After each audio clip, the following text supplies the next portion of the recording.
নমস্কার বন্ধুরা, আমি পূর্ণিমা। আমার নতুন আরও একটা ভিডিওতে সবাইকে এত ভালোবাসা। আর আজ আমি বানাবো কলার থোড় দিয়ে মসুরির ডাল দিয়ে তরকারি। তার জন্য মসুরির ডালটা আমি জল দিয়ে ধুতে রেখেছি, আর এদিকে কড়াইটা বসিয়ে দিয়েছি। কড়াইতে সাদা জিরে দিয়ে আমি একটা পেঁয়াজ দিয়ে দিলাম। পেঁয়াজটা আমি কিন্তু বেশি ভাজবো না, হালকা একটু তেলে নেড়ে নেব। তারপর মসুরির ডালটা দিয়ে দেব কড়াইতে।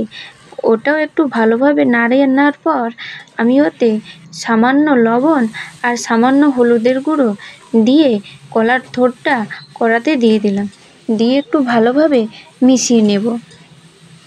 তারপর আমি ভালোভাবে নেড়ে একটু ভেজে নেব।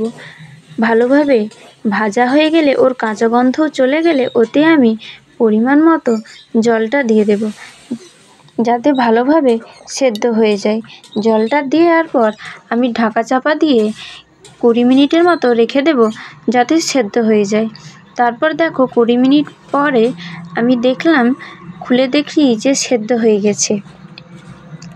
আর অনেকটা মসুরির ডালটা দিয়েছি বলে অনেকটা মাখো মাখোও হয়েছে। এবার আমি আমার ছেলের জন্য কিছুটা তুলে রাখবো। দেখো আমি দেখছি, আর এটা কিন্তু খুব নরমও ছিল। আমার ছেলের জন্য কিছুটা তুলে রাখার পর ওতে আমি 2টো কাঁচা লঙ্কা আর সামান্য পরিমাণ লঙ্কার গুঁড়ো দেবো, যাতে লঙ্কার গুঁড়োটা কালারের জন্য দিয়ে আরও একটু ভালোভাবে নাড়িয়ে নিলেই রেডি আমার কলা থোড়ের তরকারি। এটা কিন্তু খুবই উপকারী।